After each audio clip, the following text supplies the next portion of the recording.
Hi, welcome to Governance Bites. I'm Mark Banicevich, and today I have the honour actually to interview Dr Denis Mowbray. Denis, thank you very much for your time today. It's a pleasure, Mark. Great to be here. Thank you, and also thank you to David White who introduced us to get us off the ground. Denis is amazing. He's actually got a PhD in governance, and there's not very many people in New Zealand with PhDs in governance.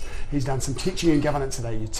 He's on a number of both profit and not-for-profit boards, including has been on Gymnastics New Zealand, is the chair and president of Governance New Zealand, is now on international boards in gymnastics as well. So a really huge, not just academic, but also practical application of governance. So, yes.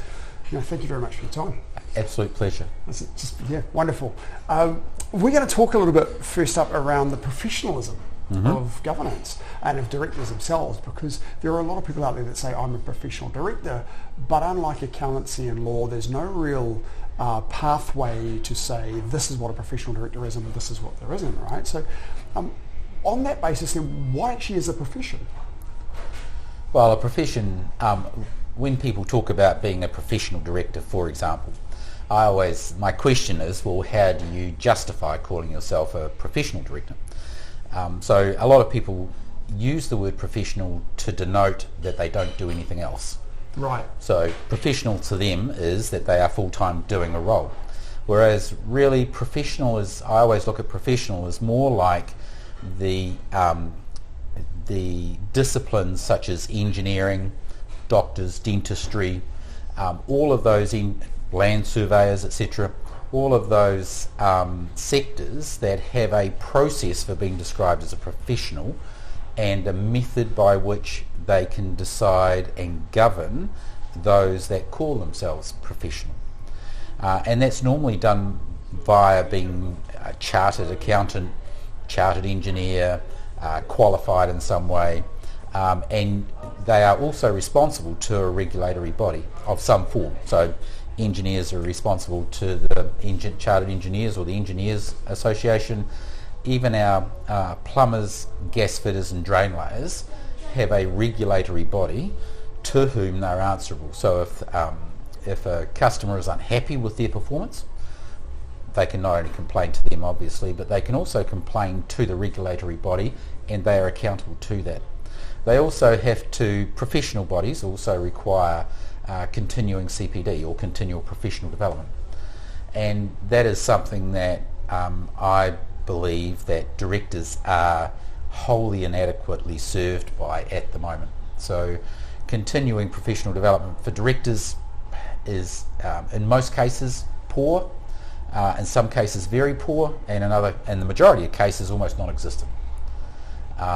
And then the other element of being a professional is being able to acquit your role properly. So for example, if you're on a corporate board and you're the chairman, but you sit on 4 or 5 other boards as well, there's a bandwidth at which it becomes impossible for you to do the role properly. Yes. And so do the role properly means not only staying across the papers and the work that comes from within the organisation you're a board member of, but also staying across the sector you're working in and all of the changes and developments and issues and risks that are occurring inside that sector. Right, so there's a lot of background homework and stuff that needs to be done to stay on top of everything. Yes. To come back to the first point that you made about calling yourself a professional and this colloquial statement that this is my job, therefore I'm a professional. Correct. As opposed to, and even doctors and engineers, as you've given examples of, they didn't start out as professions, right? That over time they developed these professional bodies and then grouped together, and then the profession developed over time. And your suggestion is potentially that directors should do the same thing. Have this professional body that requires some knowledge or some training to get in, so yes. some sort of degree qualification to qualify in the first place. Being a member of the professional body and being subject to some rules and some potential sanctions if anything goes wrong, someone to complain to. Yeah. Continuing professional development, and then having the experience and stuff to be there. Yes. So in Australia, for example, they have the director identification numbers, and so every director has to apply for a director identification number, and the idea of that is that every time you join a new board or you take on a new role, be it board and or a committee role, so you could be a member of the Audit and Risk Committee but not on the board, Yes. You have to put your director identification number in. If somebody wants to see what you're doing, they can check up. Right. Currently in New Zealand, it's a bit like the Wild West, in the sense that there is no regulation at all for directors. Anybody can be a director at any time on any size company, and that comes with a whole lot of risks and dangers, and we see that in our papers, and we see that in some of the things that happen inside our organisations: conflicts of interest, poor governance, and it costs. The outcome of it is that it costs the company, employees, stakeholders, investors money. Yes, absolutely. This concept of a director identification number, in New Zealand, as you say, you jump on the company's register, you form a company and you're a director in 10 minutes, Correct. Plus or minus, right? And that same lack of requirement, as you say, applies to companies of all levels. And I often find it's a real catch-22. Well, not really a catch-22, but in New Zealand, you don't have to have any. You don't even have to know what the director's duties are to become a director. No. So in Australia, is that at all levels? If you're going to start up your own business and be a director, do you have to have a DIN? Yes, my understanding is it is. Right. So if you're a director, if you're listed on as on a company, be it a company for profit or a company not for profit, you have to have a director's identification number. So and that's potentially a way that we can. Now that's Australia's very much like that anyway, right? They have a very regulator-heavy approach generally. Yes. Whereas in New Zealand, we tend to be a bit lighter touch. Regulators get in the way if the New Zealand Inc. deems that there's a problem. A lot of professions aren't regulated by government; they're self-regulated, right? In many cases, it's a professional body that you kind of got to be a member of and hand up your badge and say, to be a member of this profession, Yes. I'm a member of this regulated body. Yes. And in some professions, actually, it's that regulated body that gets legal backing rather than the other way around. Law, for example, the law societies have legal backing. Correct. So how would you see this happening in the director space? Well, essentially the same way. And it's a thorny issue, because as soon as you start talking about regulatory bodies, then Pandora's box opens up, and people want to know, well, who's going to be on it? How do we regulate the regulator? What powers do they have?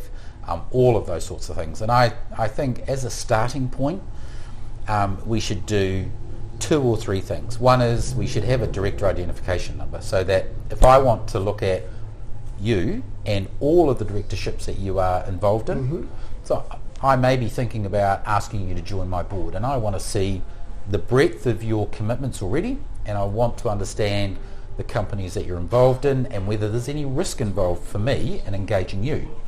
So a director identification number is the first thing, and that's quite simple. That's a registry. The second element is, attached to the director identification number, there should be a requirement to complete a annual or biannual amount of continuing professional development. Yes. Absolutely. And so that doesn't mean, although it can mean rocking up to a conference, which is not. It is continuing professional development, but it's at the lower end of the scale. But it should mean that you have to, for example, be able to prove that you've undertaken understanding what the new regulations are. So the Incorporated Societies Act that's changed. Yes. The FMA Acts that have changed in relation to financial advisors and everything that they now have to do. Yes. All of those things. So you have to be able to prove that you've undertaken learning that assists you in the role that you are doing. Right. And that's no different than accountants, engineers, everybody else has to do. And a lot of that should be proactive, right? Where you start at the start, you come to one point in every year and you pull out a plan, you say, where are my gaps? What do I need to do? How am I going to structure that through the year? Correct. And you'll do some reactive stuff as well. Oh, there's a conference there available, there's a webinar, and I'll attend that. But it should be about identifying your gaps and thinking, where am I going to find training to fill those gaps? Because most directors don't think about the value that they're adding. How do I add more value to the role that I'm doing? They're more concerned about, okay, so I've got to do this job. Yes. And not, am I adding value? And if I'm not adding value, or I've reached what some have called a half-life, so that's the half-life of the information that you have available to you, then do I stay, or do I do I say to the board, look, I think I've reached the end of my tenure, I've done as much as I can possibly do in this space, therefore I recommend that we do X. Yes, right. And so succession in that space is also really important. Absolutely. To come back to this concept of a director identification number, you're President and Chair of Governance New Zealand. We've also got in New Zealand the Institute of Directors. Do either of those entities have an identification number that you can go on their website and search? Because a regulatory, in many parts of an industry you'll say we should do this ourselves before the government does it to us. So an entity like Governance New Zealand or the Institute of Directors could create this director identification number and the sort of search capability that you're talking about, make it available now before the government steps in and makes it arduous. I think there is a limited access to reviewing what directors are doing and who they belong to. But is there a structured process where I can just dial in and get it? No, there's not. Right. So, for the Institute of Directors, if you wanted to find out, and I'm not a member, so I'm presuming in this case, that you would have to be a member before they would even let you see what was happening. Whereas what I'm suggesting is public register. Should be just a public register. You should be able to just see, same as you can with a lot of other professions, and that's the difficulty. If I, as a shareholder or a stakeholder in a small company, am not happy with what is happening from an ethical or moral perspective, or the way the directors are handling the business, I've got nowhere to go except to the courts. Highly expensive, highly difficult, very difficult to win anything in the courts, and very expensive. Or I go to the annual general meeting, in which case most annual general meetings are proxy driven, and so the chair or someone like the chair has got most of the votes anyway. Yes, right. So there is an opportunity then, I would suggest, for the professional bodies in New Zealand that already exist to do something in this space. Yes. What entities do you think in New Zealand could fulfil this role of a director's professional body? Who's kind of already there or thereabouts? Currently I don't think there is an entity. And that's part of the difficulty with this, is that it really requires something that is separated from government, in the sense of the Engineers Society or the CPA, Chartered Accountants, similar, or even as I said, the plumbers, drainlayers and gas fitters. They have a regulatory function that is legalised through an Act of Parliament. Yes. And so I just think it needs to be separated out, because as soon as it belongs to one entity, you could say, well, why doesn't the IOD do it? Well, then the IOD is a membership organisation. Yes. What they're looking for is members. So that immediately places them in a beneficial position over anyone else. And you could say, well, what about Governance New Zealand? Same thing. We're a membership organisation. Yes. And would we truly articulate the requirements, and would we be would our supervision of the directors within our range, would it be up to standard? So there's this trade-off, I think, that you're suggesting between trying to put in the infrastructure required to elevate directors to a profession, and the disincentive of doing so, because if you're a professional body with all of these restrictions, it's harder to get members, and you're membership driven. So you've got to get your members up. Right. So it needs to be separated out, so that it's, and that encourages and ensures you have hopefully you have integrity around the process. Yes, right. So a very interesting conundrum, and the question is whether either of these bodies have got the desire, the plan in place to do it in a self-regulatory way, or whether they need government to.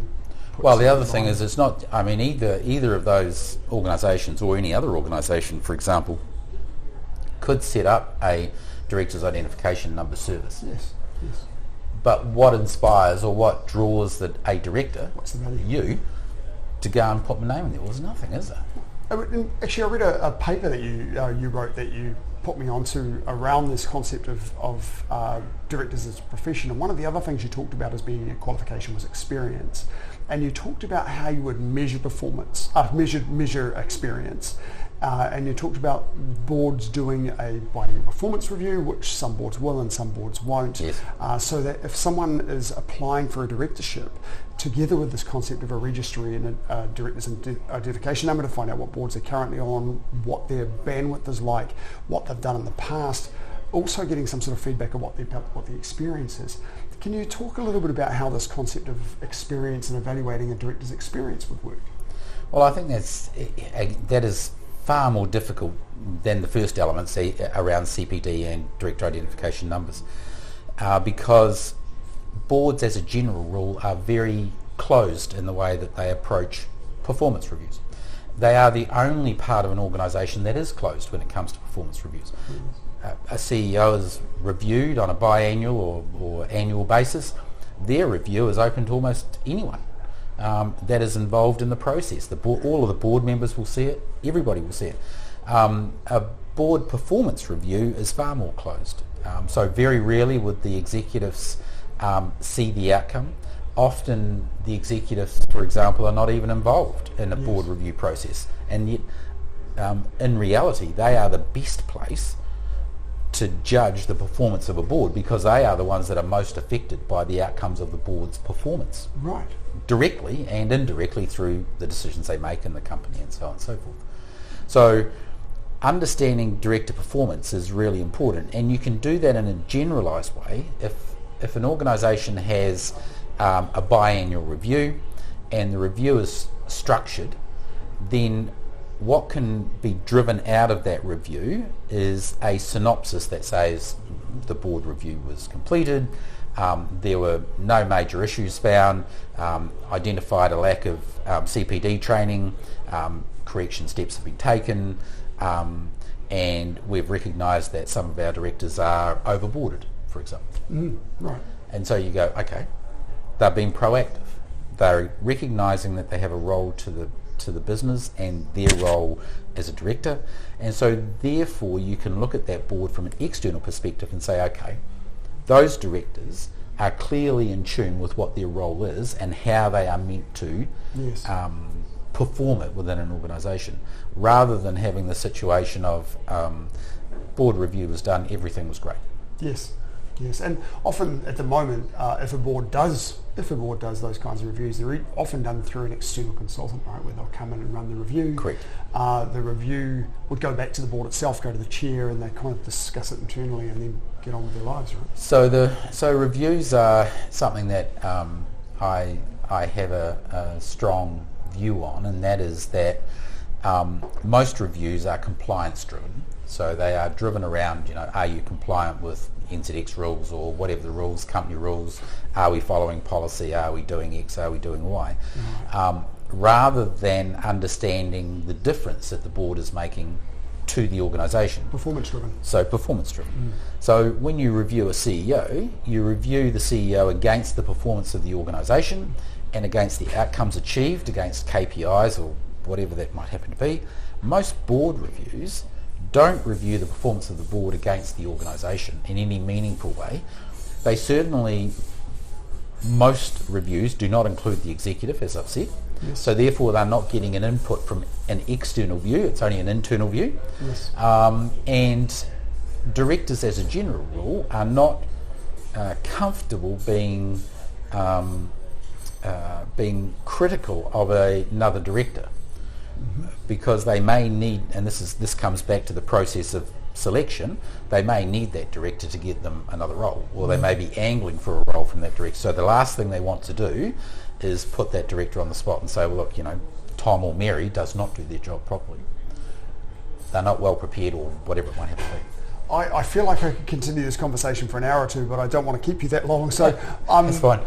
I'm just going to ask you a little wrap-up question about what advice would you give to a new director? Okay, key thing, understand what your ethical and moral boundaries are. Really important that when you are thinking of entering a new board role, that you carefully consider the moral and ethical standards of the board that you're entering. Yes. Because whatever happens forever and a day, you will be associated with those same moral and ethical standards. So if it's bad, then your moral and ethical standards will be assumed to be bad because you're associated with those people. So think carefully before you accept a role. Make sure you have the capability to undertake the role, so that's the bandwidth to be able to do the job properly. And the last thing probably is that if you find yourself in conflict with the way that the board is operating or the decisions they're making, then you should leave. Yes. Right. Relatively simple. Denis, I wish I had more time with you. That was just a fantastic conversation. Thank you very much. Absolute pleasure. Thanks very much, Mark. Thanks for the opportunity. I look forward to staying in touch and talking again soon, and I'll see you next episode. Thank you.